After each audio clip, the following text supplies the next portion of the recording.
presentation on our new IP NetSim capability. The IP NetSim that we have been selling has been a hardware-based solution that is from a hardware is 2U to a 4U rack that has, especially in the 10 gig variety, weighs about 80 pounds or so, and it costs tens of thousands of dollars. So it's a bit impractical for a lot of situations. And what we'll be discussing today is our new and improved version that we're rolling out. I'm John Phipps, and we also have Prasad Maya and Vijay Shaladia from our GL India office, who are the development team, and Vijay Kulkarni, who's going to be chiming in from time to time, I suspect. And so we'll get rolling here. What we have is a product that can be used to test WANs. So if you have networks with everything from video, email, web applications, and you're going across networks to access other locations, data centers, or whatever, to be sure that things work properly, you need to be able to emulate the actual impairments that you expect to see over a network. And with packet loss, jitter, that sort of thing. And so what we've developed now that we're rolling out is the new and improved IP NetSim. And we have different flavors of it. We have a portable unit, 3 flavors. One is a standalone box that is run by application that runs on your own computer or your own laptop, that's controlled through a USB tube interface.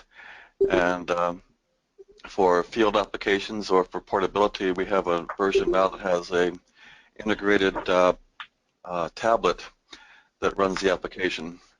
And the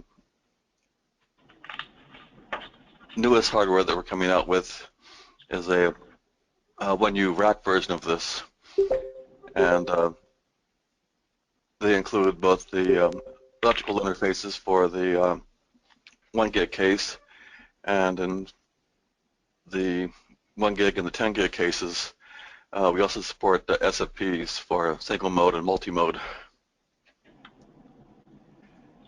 And basically the sort of things you can do with it is emulate network impairments, WAN links. The 1 gig is capable of emulating 16 streams, and the 10 gig is capable of emulating up to 4 streams with different various data rates and impairments. And so the screen allows you to define screens. In the packet mode, we can filter on IP addresses, MAC addresses, MPLS, VLAN tags, and etc. And we also provide statistics for each stream. The unit has a command line interface for automated testing, and we have an impairment scheduler that will allow you to create a series of impairment based over a time schedule.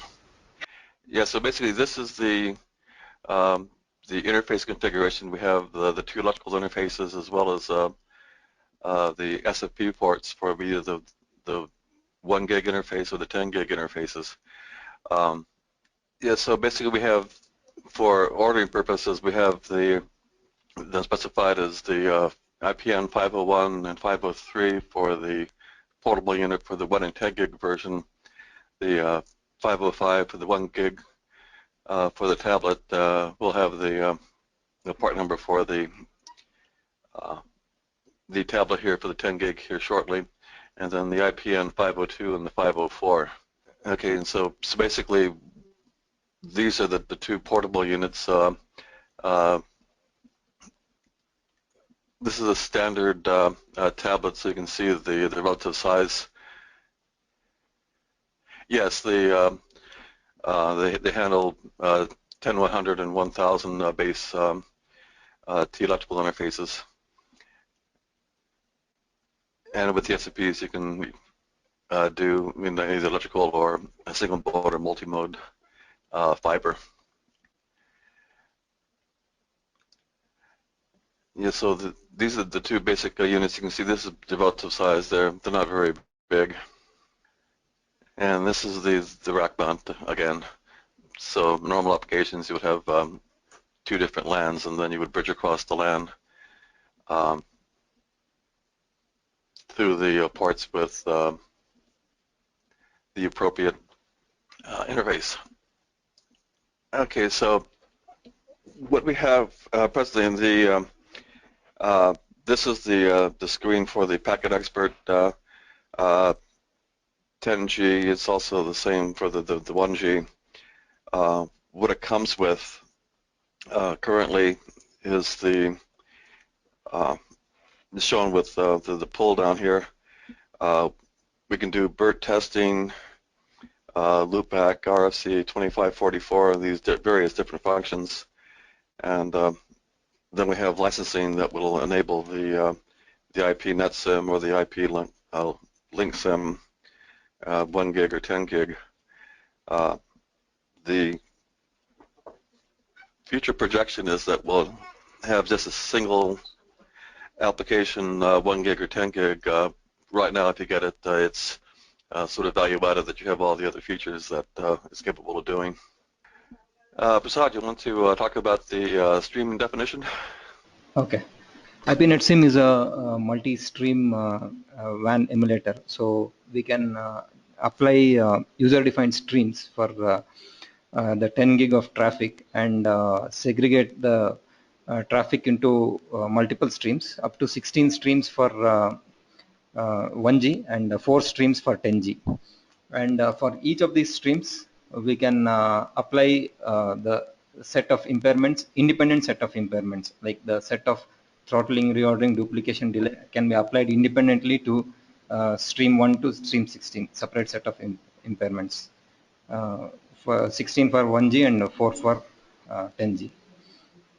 So some of the fields which we support are MAC address, source and destination address, an IP source and destination address, UDP source and destination port, VLAN ID, MPLS label, and we are also planning to add TCP also, TCP ports also. So for each of these fields, it can either be a fixed value, user can filter against a fixed value, or a range, or any value. Yeah, so this just illustrates the example. So where we filter based on source and destination IP and divide the total streams in total traffic into streams.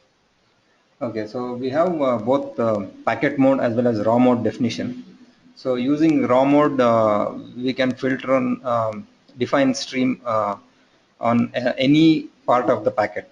So we have an offset which can be set to any value from 0 to 2048. So and we can set raw hex filter along with a mask.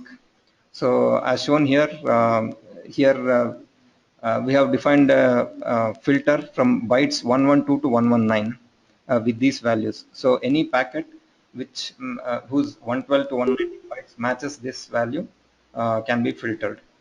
So similarly, we can apply a separate independent filter from on the reverse direction, P2 to P1, and this has been set a filter from bytes 32 to 39. What's the maximum byte size that you can filter on? Yeah, it's 120 bytes. Thank you. So as I explained here, so either so the first example is offset 0. So we can start with the MAC header till the payload 120 bytes, or we can just slide this filter window, and we can start from say offset 20 till the payload, and even within that window we can select which bits up to bit level by defining the mask, which bits to use and which bits to not use. For example, here byte 1 and 3 are used and 2 is not used. It's a don't care condition. But so you can go in here and choose, say, the ether type field and define whether it's a UDP or a TCP packet or an ARP packet or whatever, and filter on that based on that filter. Or do IPv6, for instance. In this raw mode, even if you don't support IPv6 in the packet mode, using raw mode we can filter IPv6. For example, setting the ether length type field to IPv6 and going to the correct offset and specifying the IPv6 source and destination address, we'll be able to filter any protocol. Again, based on the packet structure, we can define the filters. So we can say each field has a particular offset within the stack, packet stack. So we can just go to that particular offset and specify the value there. For example, the IPv4 type, protocol, and ports, UDP ports, RTP version, payload type. So this gives a lot of flexibility for configuring, defining the stream. And this is all defined on the OSI model, so the data link network transport, so we can burrow down actually into the session if required, and using, say, the RTP version to look for RTP packets specifically. Yeah, another mode is packet mode, where user can select each field and define the values for that field. So we have MAC, VLAN, MPLS, IP, and UDP. So MAC, we can define the source and destination MAC address, and VLAN, the VLAN ID, MPLS label, and IPv4. For each of these fields, we have fixed, where fixed value can be entered, or a range of addresses, for example, given here, 201 to 210, or any address to pass any traffic. Similarly, for destination IP address, and different filters can be defined in the reverse direction. So similarly, we have UDP. So now we'll talk about this WAN emulation. So this is the flow, how impairments are introduced. So this IP NetSim acts as a simple bridge between two LANs. So here LAN A and LAN B are connected through port 1 and port 2, and so the traffic flow is, say, for example, from LAN A comes into P1, then the stream, based on user defined streams, it is categorized into multiple streams, and for each stream the latency is applied first, then the bandwidth control, that's the bandwidth throttling, whatever bandwidth user has set, then the packet effects, packet drop, packet reordering, duplication, and the jitter, and finally error insertion, and it is sent out of port 2. Similarly, in the reverse direction, it is applied in the same order. So we have bandwidth control from fine-grained control from 1 kbps up to 10 gbps, and latency delay per stream can be delayed up to 1.5 seconds for 1 gbps and 0.5 seconds for 10 gbps. And latency single delay, that is constant delay, all packets are subjected to the same delay, or a uniform delay. So user can specify a range, min and max, and the delay will be introduced uniformly between that range, or random distribution. So the delays are selected randomly between a min and max. And so coming to packet effects, we can have packet drops, 0 to 100%, and packet reordering, again the rate, packet rate. So user can select the packet rate, how many packets must be selected for reordering, and once selected, user can introduce a delay for which time the packet will be held before being reinserted into the stream. And we have packet duplication. Again, it's rate based.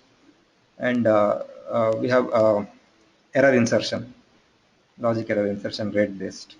And it supports up to 2048 bytes maximum frame size.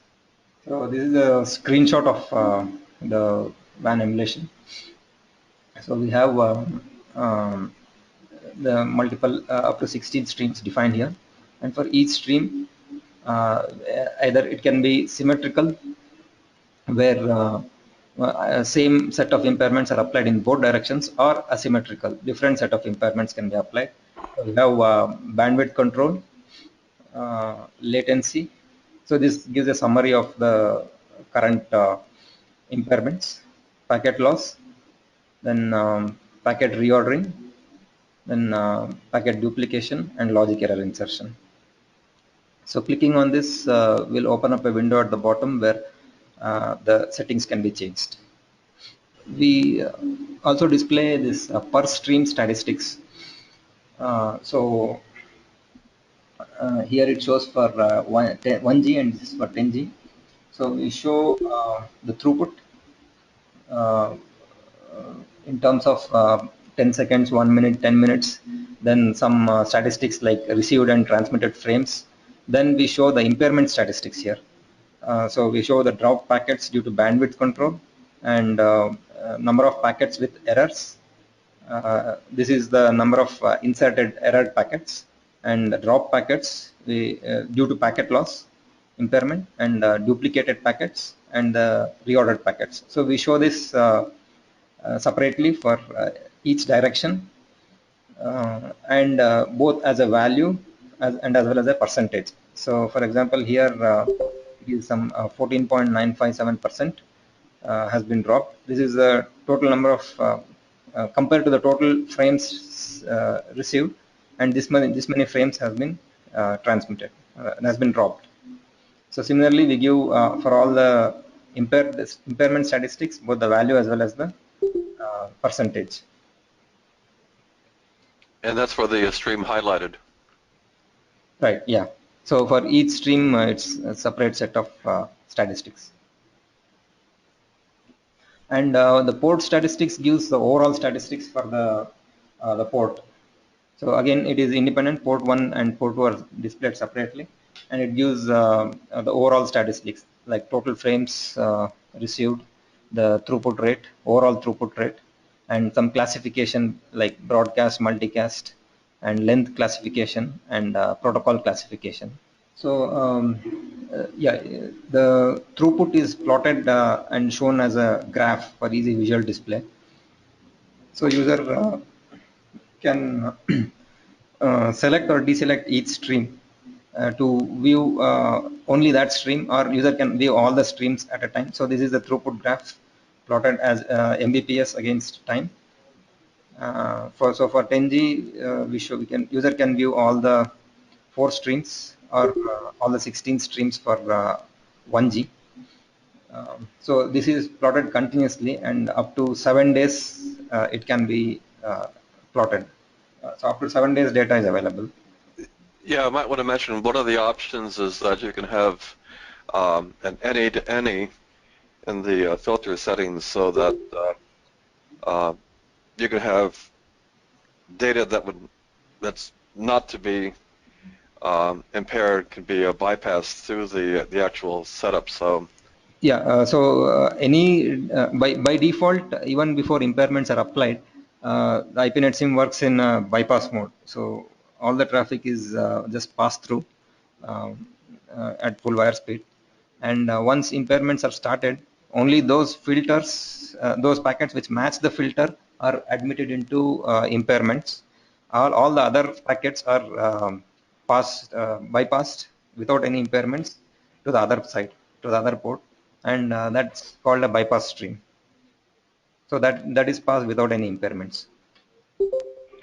So, Prasad, what would be the delay through the box for bypassed packets?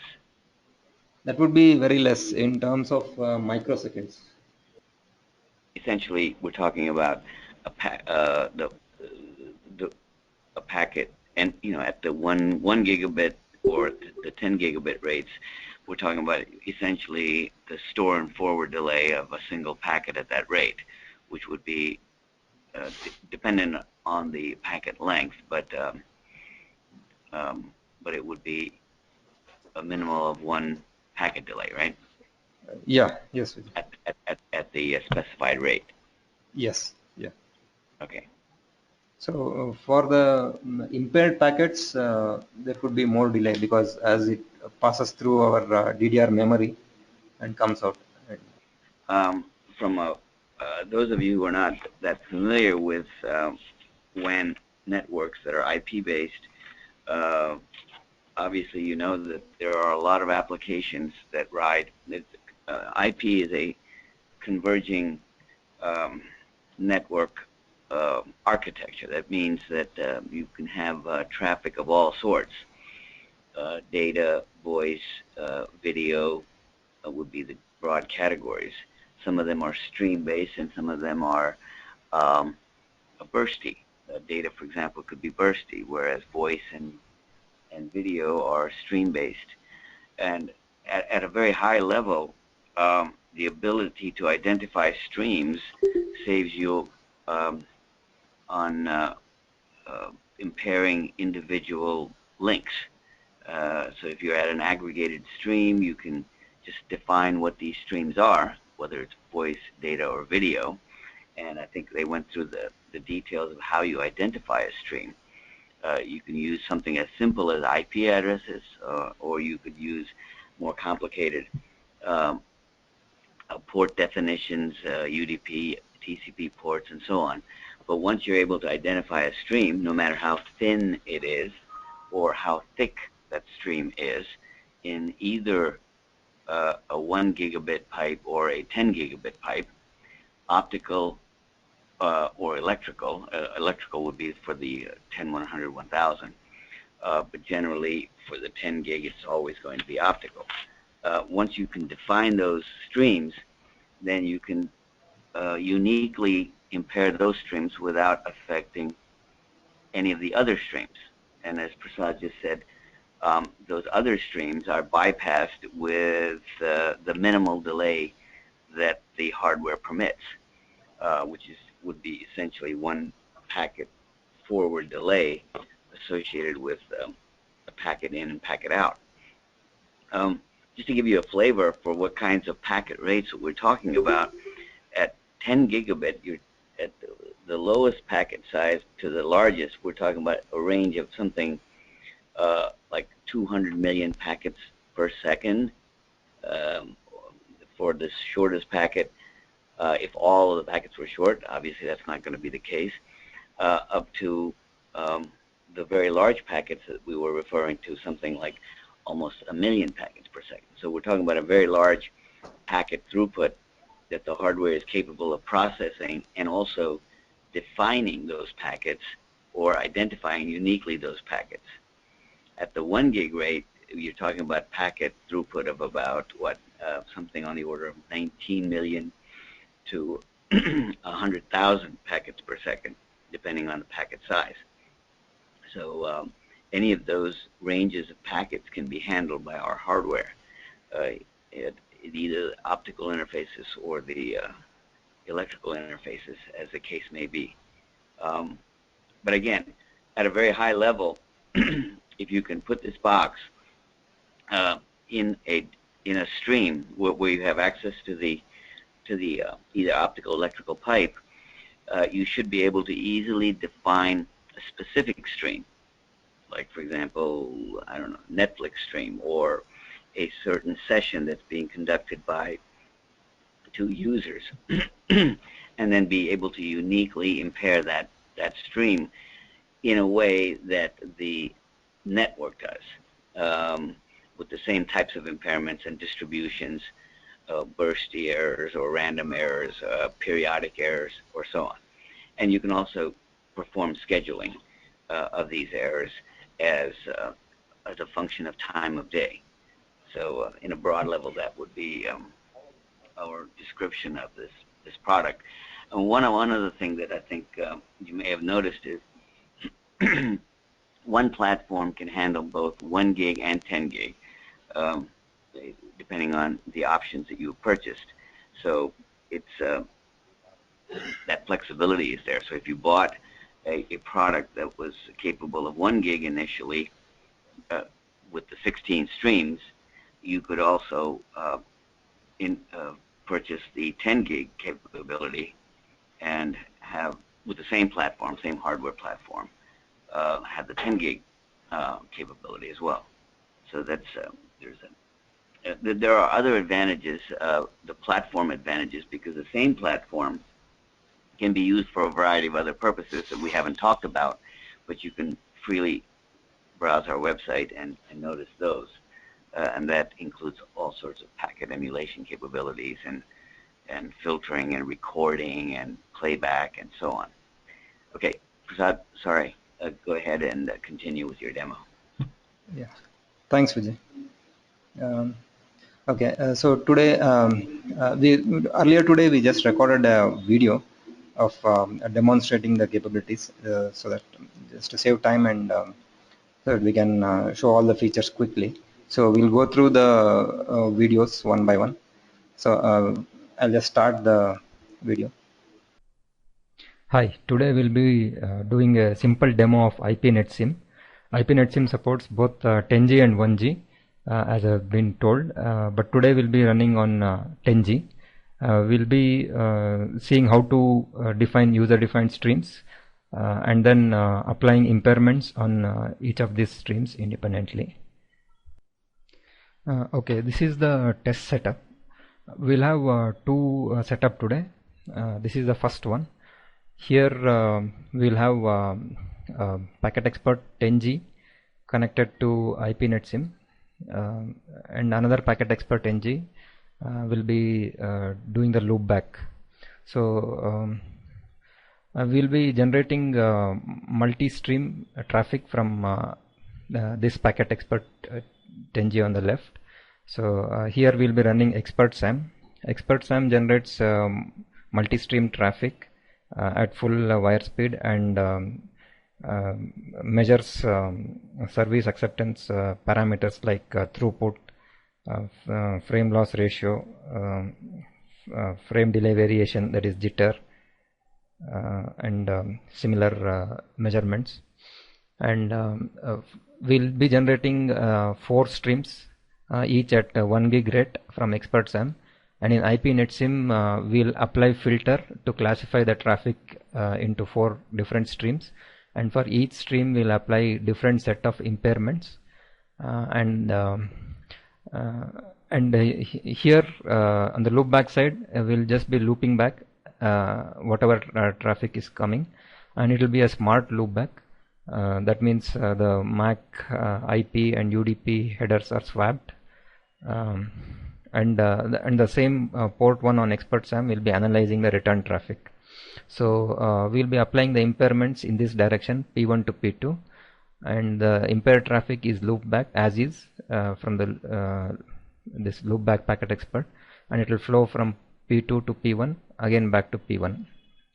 So in this setup, we'll see first of all we'll see how to apply the define the streams and classify the traffic into separate streams, and then we'll see how to apply various impairments like latency, and both uniform latency as well as distributed latency, and also we'll apply some packet loss. And in ExpertSam results, we'll see the effects of these impairments on the results. Okay, this is the ExpertSam screen. So first of all, we'll verify that the link is up. So I'll just select the interface, and what happened? So the link shows up. It's optical and at 10 gig rate. So now we'll just I'll just explain the multi-stream configuration. So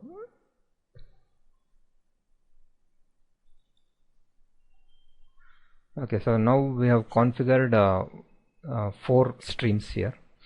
The first stream, it generates frame size of 512 bytes, and we'll be generating Ethernet and VLAN frames without IP. So we have configured Ethernet with these addresses and VLAN ID of 1234, and we have disabled IP and UDP layers, and it will be generating a rate of 1000 Mbps, and we have defined certain service acceptance criteria for this. If any of these parameters like frame loss ratio, frame transfer delay, or frame delay variation exceeds the configured value, then it will be flagged as fail. Similarly, if we go to service 2, so here we'll generate 1024 frames and IPv4 and UDP. So IPv4 has address 102 to 202 and UDP 10,200 to 20,200. Again, we'll be generating at 1 gig rate, that is 1000 Mbps, and we have set some SAC parameters.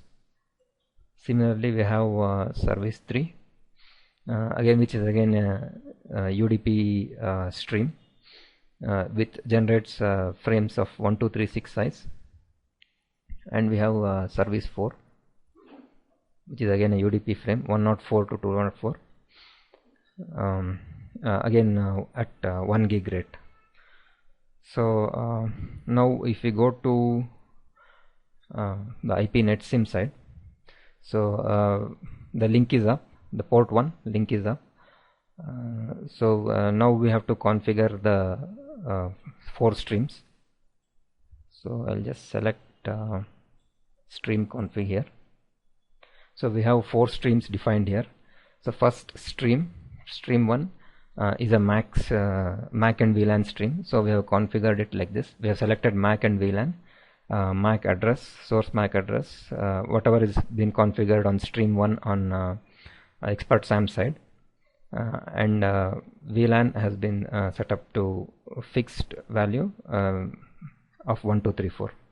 So on the other side, since it will be swapped, so we just swap the MAC address, but VLAN ID will remain same. So similarly, for stream 2, we'll be filtering on IPv4, so 102 to 202. On the other side, it is the reverse. So IPv4, again, we have fixed range and any. So range we can specify from a range of addresses, but now we'll be using this fixed value. Similarly, we have set up stream 3 for we'll be using UDP for stream 3, which is in each direction it is swapped from the other direction. For stream 4, we'll be using the raw mode. Here we have set up we have defined raw bytes. So the first 6 bytes are the destination MAC address, then the next 6 bytes is the source MAC address. Then we have masked those bytes, so only those bytes which are in which have green background are will be considered for filtering. So the source and destination are considered. Then we skip all the intermediate bytes like length bar type and IP header, start of the IP header. We'll jump directly to IP source address. This is the source address C0A80168. Then IP destination address C0A801CC. That is 192.168.1. What was that? Service.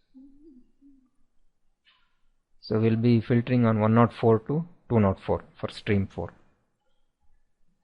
and the UDP ports. So similarly, we'll configure here the reverse side, the P2 to P1 side, with the swapped addresses.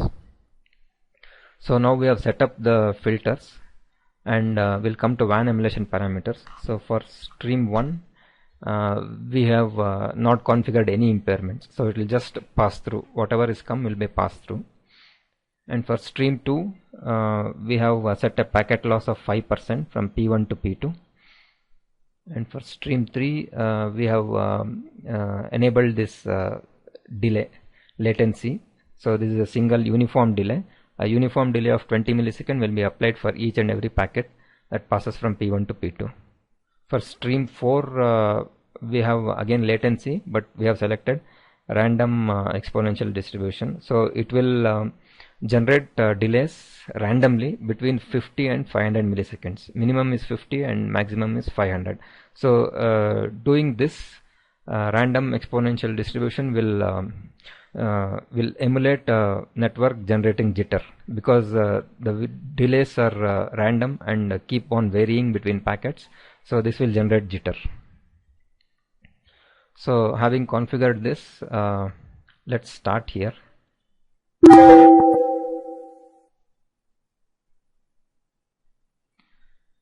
So if you go to stream statistics, this displays the per stream statistics. So we have the throughput statistics, 10 seconds, 1 minute, 10 minutes, the transmitted bytes, and received and transmitted frames. Then we have certain impairment statistics like the drop packets. Because of, if we do some bandwidth throttling, then this will indicate here.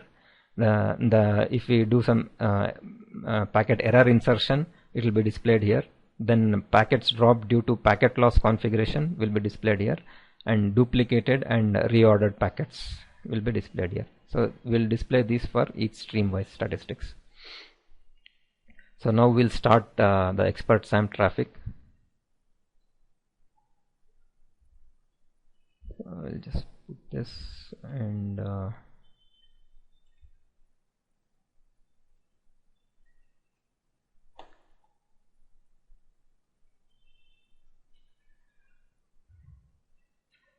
okay, I'll just open up the results window.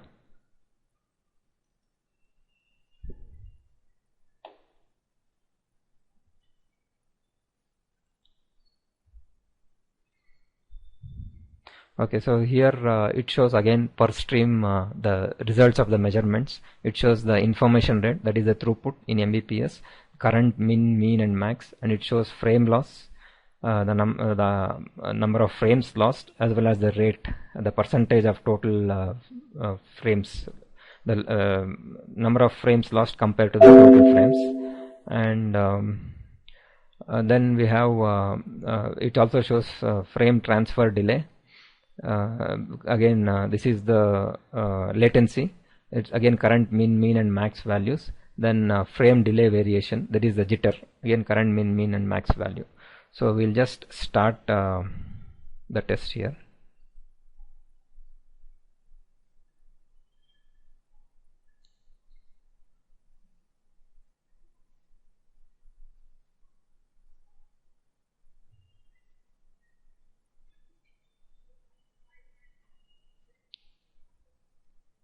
So each stream will generate traffic for 1 minute. Okay, so now traffic is started. Now we'll go to the IP NetSim side. So here we have statistics here. So as you can see the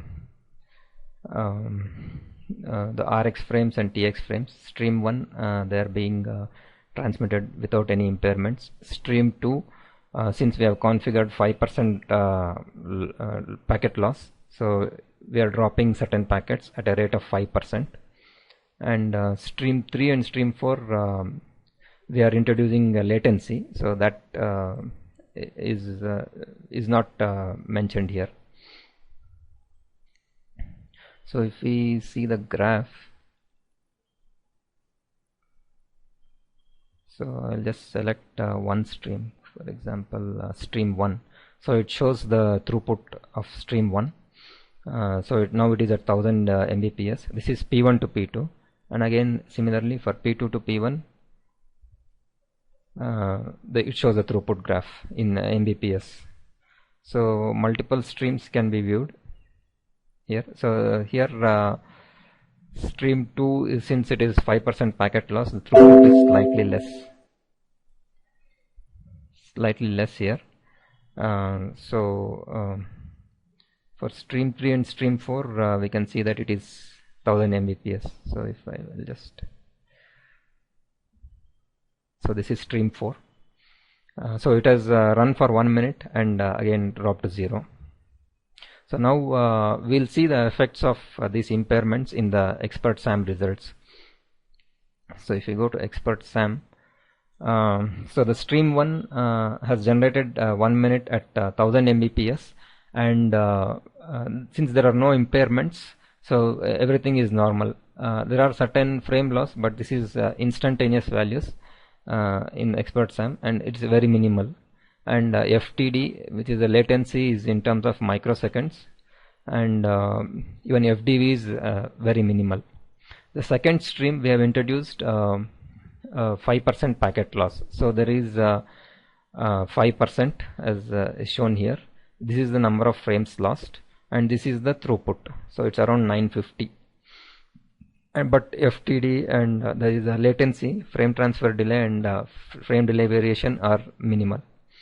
The third stream we have introduced 20 millisecond uniform latency, which is displayed here. So current min, mean and max are similar, 20 milliseconds. And in the fourth stream we have introduced this one, frame jitter.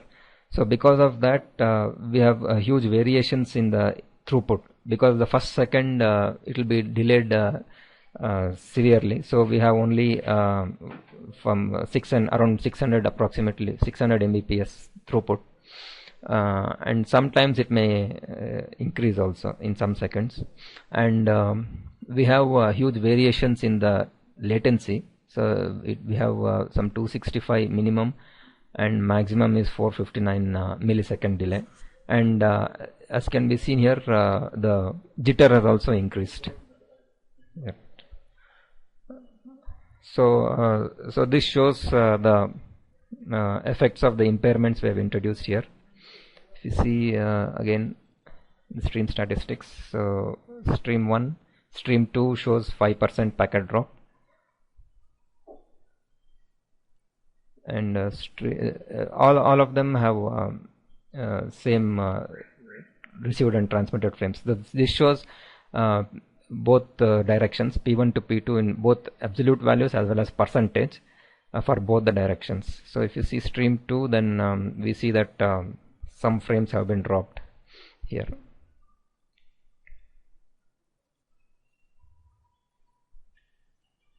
Okay, so now we showed one basic setup. So we'll now move to the next setup, where we'll show the other impairments like bandwidth throttling, duplication, and reordering.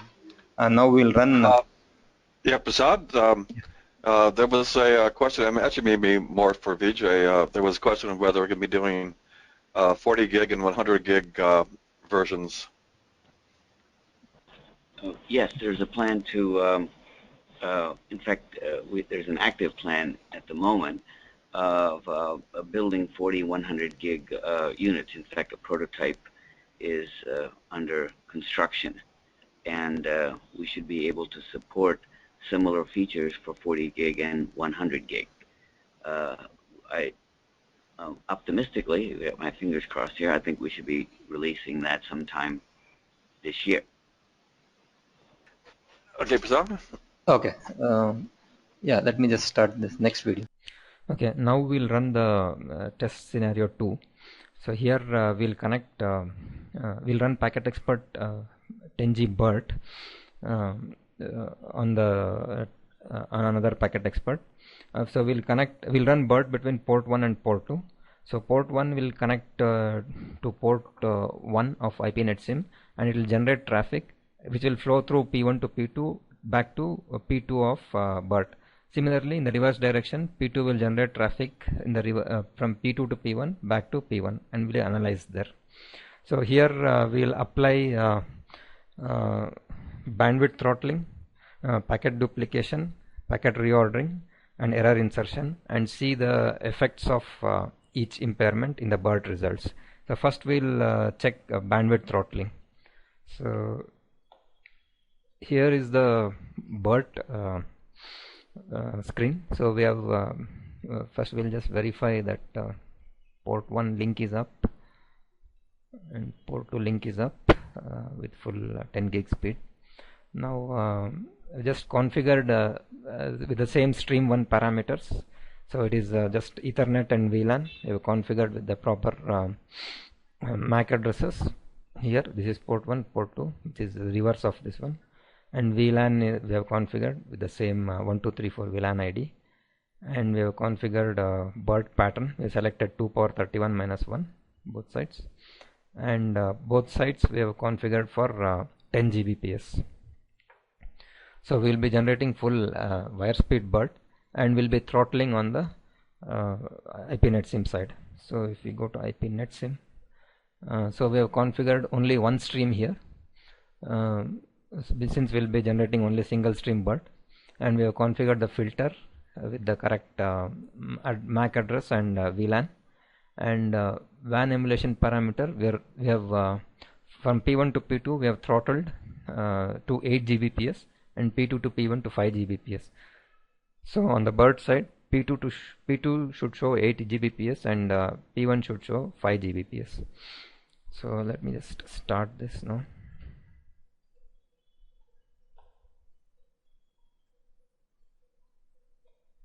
Okay, so now we are not receiving any traffic. Yeah. Okay, now we'll start BERT.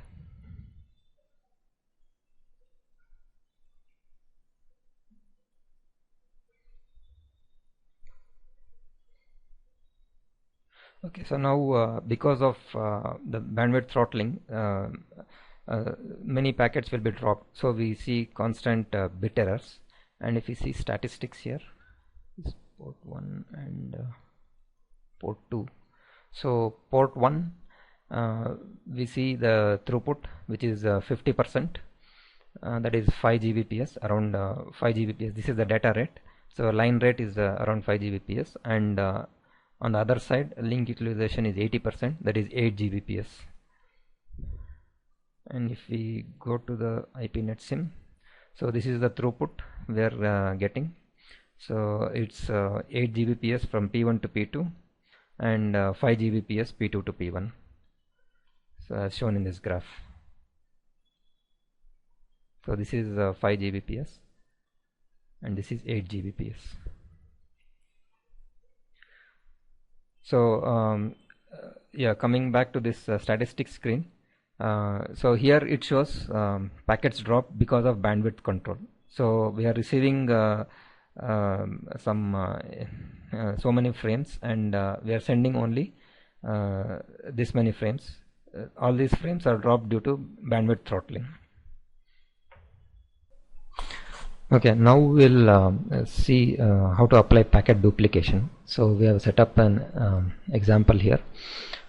So we are applying only packet duplication, 5% P1 to P2, 10% P2 to P1. So we'll just go and start BERT.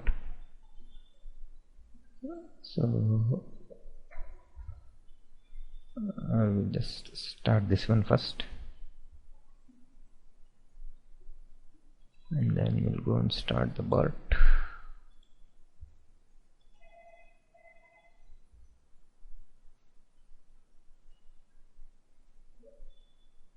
Okay, so P1 to P2, P1 is generating at 50% and receiving at 52.5%, that is 5% duplication, and similarly P2 is generating at around 20% and receiving at around 22%, that is 10% duplication. And because of duplication, we can see the bit errors also here. And if we go to IPNetSim statistics, so we can see the duplicated packets statistics displayed here. So for P1 to P2 it's 5%, and P2 to P1 10%. And we can see some extra frames being transmitted, more than the received frames.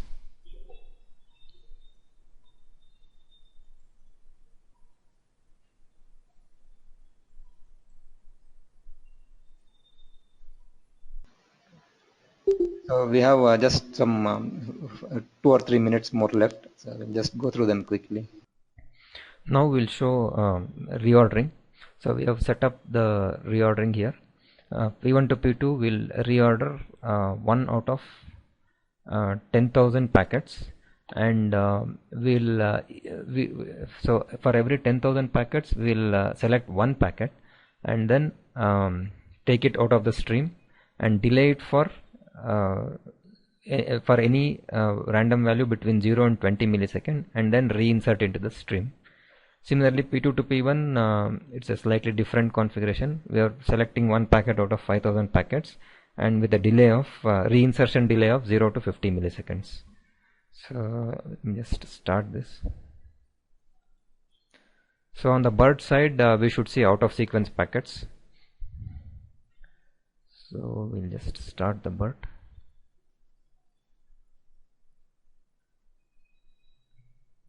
So here we see out of sequence packets alarm going on. And the statistics are shown here, the number of reordered packets and also the percentage for each direction. So the percentage of packets is calculated and displayed here.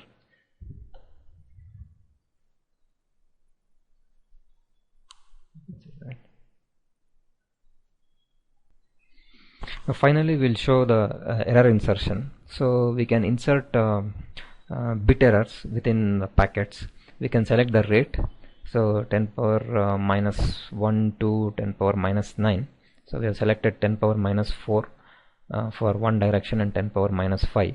We can also select the within the frame where to insert the bit errors. Here we have set from beginning of frame 50 bytes and from end of frame 100 bytes. So within that window all the bits are toggled. Similarly, here we have set between 100 byte and 200 byte. So this is 200 byte from the end of the frame. So we'll just start this.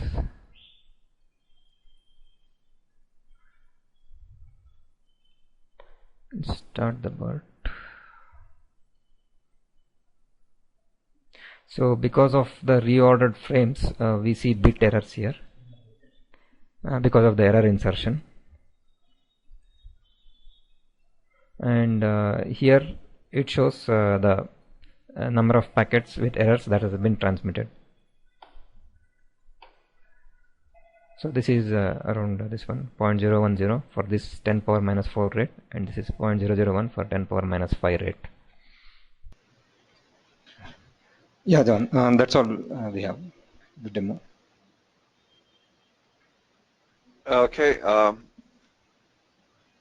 Features that we've seen in the traffic simulation side are actually included as part of the current software.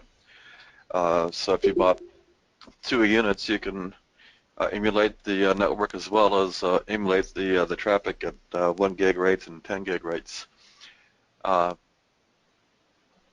Okay, and as Vijay mentioned, our website has well, the information there, or you can contact Shelly Sharma for